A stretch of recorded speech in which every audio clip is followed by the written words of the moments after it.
everyone, I am Prasanna, second year MBBS student ആണ്. ഇന്നത്തെ ഒരു വീഡിയോയിൽ എൻ്റെ day in my life at ഹോസ്റ്റലാണ് ഞാൻ കാണിക്കാനായിട്ട് പോകുന്നത്. സോ ഇപ്പോൾ ഞാൻ എഴുന്നേറ്റ് ഫ്രഷ് ആയി. Now I have to do my prayer.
എവിടെ ഇരുന്ന് പഠിക്കും? ഇവിടെ ഇരിക്കാം. സത്യം പറഞ്ഞാൽ my university exam is coming actually. So സാധാരണ സൺഡേസ് പോലെയല്ല, ഈ ഒരു സൺഡേ കംപ്ലീറ്റ്ലി പ്രൊഡക്റ്റീവായിട്ട് എനിക്ക് പഠിക്കണം എന്നുണ്ട്. കാരണം സാധാരണ സൺഡേസൊക്കെ ആണെങ്കിൽ മാക്സിമം വീട്ടിലേക്ക് വിളിക്കുക, ഫ്രണ്ട്സിനെ വിളിക്കുക, അതുപോലെ തന്നെ ഉറങ്ങുക, മൂവീസ് കാണുക. ഇവിടെ വേറെ ടി വി ഹോളും കാര്യങ്ങളൊക്കെ ഉണ്ട്, അങ്ങനെ മൂവീസ് കണ്ടിരിക്കുക, അങ്ങനെയൊക്കെയാണ് സൺഡേസ് സ്പെൻഡ് ചെയ്യാറ്, പുറത്തേക്ക് പോവുക. പക്ഷേ ഇനിയുള്ള ഒരു മാസം അങ്ങനെ പറ്റുമെന്ന് തോന്നുന്നില്ല. കാരണം ഇനി completely model exams, practical exams, അങ്ങനെ അതിൻ്റെ പിന്നാലെ ആയിരിക്കും.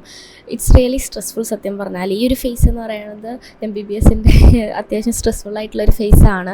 കാരണം നമ്മൾ കംപ്ലീറ്റ്ലി പഠിക്കുകയായിരിക്കും, അതും സിലബസ് നമുക്ക് കംപ്ലീറ്റ് ചെയ്യാനൊന്നും പറ്റില്ല. മാക്സിമം ക്വസ്റ്റ്യൻസ് പഠിച്ചെടുക്കണം, അതും റിവൈസ് ചെയ്യണം. എല്ലാം കൂടെ ആയിട്ട് നമുക്ക് ഫുള്ളി ഒരു സ്റ്റഡി മന്തായിരിക്കും സത്യം പറഞ്ഞാൽ ഈ ഒരു 2 മന്ത്സോളം എന്ന് പറയുന്നത്.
സോ ഇപ്പം ഞാൻ പഠിച്ചത് ഫാർമക്കോളജിയാണ്. മെയിൻലി അത് നമുക്ക് കുറേ ഡ്രഗ്സിനെ പറ്റിയാണ് പഠിക്കാനുള്ളത് ഫാർമക്കോളജിയിൽ. അതിൻ്റെ മെക്കാനിസം എങ്ങനെയാണ്, അതുപോലെ തന്നെ അതിൻ്റെ യൂസസ്, അഡ്വേഴ്സ് എഫക്ട്സ്, ഇതിനെ പറ്റിയൊക്കെയാണ് മെയിൻലി ഫാർമക്കോളജിയിൽ കവർ ചെയ്യുന്നത്. സോ കുറേ ഡ്രഗ്സ് ഉള്ളതുകൊണ്ട് തന്നെ എപ്പോഴും നമുക്ക് ഭയങ്കര കൺഫ്യൂഷൻ ആയിരിക്കും. ഇപ്പം യൂസസ് അങ്ങോട്ടും ഇങ്ങോട്ടും മാറിപ്പോവാം, അഡ്വേഴ്സ് എഫക്ട്സ് മാറിപ്പോവാം, അങ്ങനെയൊക്കെ ഉണ്ടായിരിക്കും. അതുകൊണ്ട് തന്നെയാണ് കുറച്ച് ടഫായിട്ട് ഫീൽ ചെയ്യുന്നതും. സത്യം പറഞ്ഞാൽ ഇപ്പം പഠിക്കാൻ തുടങ്ങുന്നേ ഉള്ളൂ. ഇപ്പം ഒരു 1 മന്ത് ഉണ്ടായിരിക്കും, 1.5 മന്ത് ഉണ്ടായിരിക്കും ആക്ച്വലി എക്സാമിന് വേണ്ടിയിട്ട്. എനിക്ക് ആക്ച്വലി ലൈക്ക് എക്സാമിൻ്റെ തൊട്ട് മുന്നത്തെ ദിവസം ഉണ്ടാവുമല്ലോ, അതെങ്ങനെയാണെന്ന് നിങ്ങളൊന്ന് കാണിച്ച് തരണം എന്നുണ്ട്. ബട്ട് എൻ്റെ അവസ്ഥ എന്തായിരിക്കും എന്നറിയില്ല. കാരണം നമ്മൾ ഫുള്ളി ടെൻസ്ഡ് ആയിരിക്കും. ലൈക്ക് പോർഷൻസ് കവർ ചെയ്യോ പറ്റുമോ അങ്ങനെയൊക്കെയുള്ള കൺഫ്യൂഷൻ ആയിരിക്കും. ഉറക്കമൊന്നും ഉണ്ടാവില്ല വലിയ കാര്യത്തിൽ. ആകെ കുറച്ച് നേരം നമുക്ക് ഉറങ്ങാനും പറ്റുള്ളൂ ആ ഒരു എക്സാമിൻ്റെ ടൈമിൽ. പിന്നെ പ്രത്യേകിച്ച് നമ്മുടെ തമിഴ്നാട്ടിലെ യൂണിവേഴ്സിറ്റി എക്സാം എന്ന് പറയുമ്പം ഇപ്പം ഫാർമക്കോളജി ആണെന്നുണ്ടെങ്കിൽ 2 പേപ്പേഴ്സ് ഉണ്ടായിരിക്കും. ലൈക്ക് ചാപ്റ്റേഴ്സ് ഡിവൈഡ് ചെയ്തിട്ട് പേപ്പർ 1 പേപ്പർ 2 ഉണ്ടായിരിക്കും. ഇതിൻ്റെ ഇടയിൽ ഗ്യാപ്പ് ഇല്ലാത്തതുകൊണ്ട് തന്നെ നമ്മൾ ഒരൊറ്റ നൈറ്റ് ഫുള്ളി ഇരുന്നിട്ട് വേണം നമുക്കൊന്ന് റിവൈസ് ചെയ്യണമെങ്കിൽ. റിവൈസ് ചെയ്യാതെ പോയാൽ നമുക്ക് എത്രയൊക്കെ പഠിച്ച ടോപ്പിക് ആണെങ്കിലും അത് കംപ്ലീറ്റ് ആയിട്ട് നമുക്ക് നേരെ എഴുതാനായിട്ടും പറ്റില്ല. സോ എനിക്ക് ആ ഒരു വ്ലോഗ് എടുക്കണം എന്നുണ്ട്, പക്ഷെ അറിയത്തില്ല എനിക്ക് എടുക്കാൻ പറ്റുമോ എന്നുള്ള കാര്യത്തിൽ എനിക്ക് ഒട്ടും ഉറപ്പില്ല.